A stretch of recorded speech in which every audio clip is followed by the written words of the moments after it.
Meron tayong manok dito, Thai part. Ayan. Timplahan na natin siya ng toyo, sibuyas, bawang, brown sugar, laurel, at pineapple juice. Mix natin.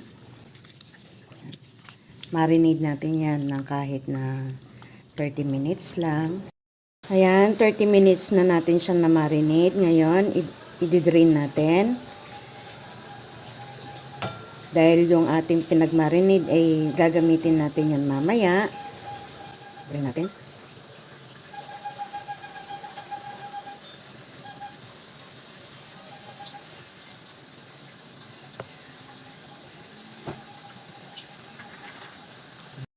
Maglagay na tayo ng cooking oil. Prituhin na natin ang ating carrots.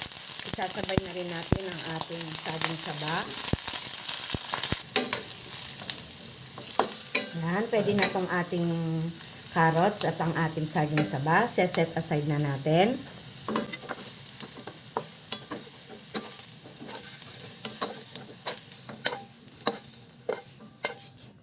Isi-serve na natin ang ating chicken.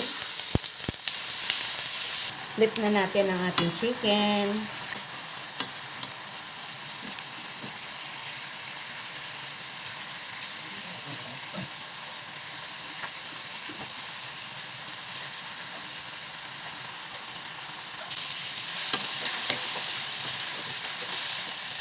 Ayan, na-serve na natin ang ating chicken. I-add na natin ang ating pinag-marinade. Lagyan na natin siya ng tubig. At isi-simmer natin yan hanggang sa maluto yung ating chicken. Takpan muna natin.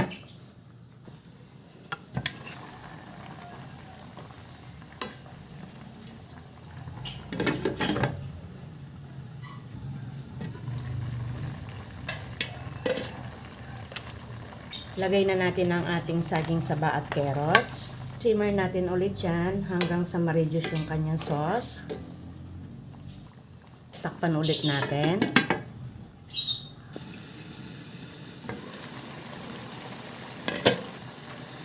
Ayan, luto na ang ating pananghalian for today. Chicken leg recipe with banana and carrots.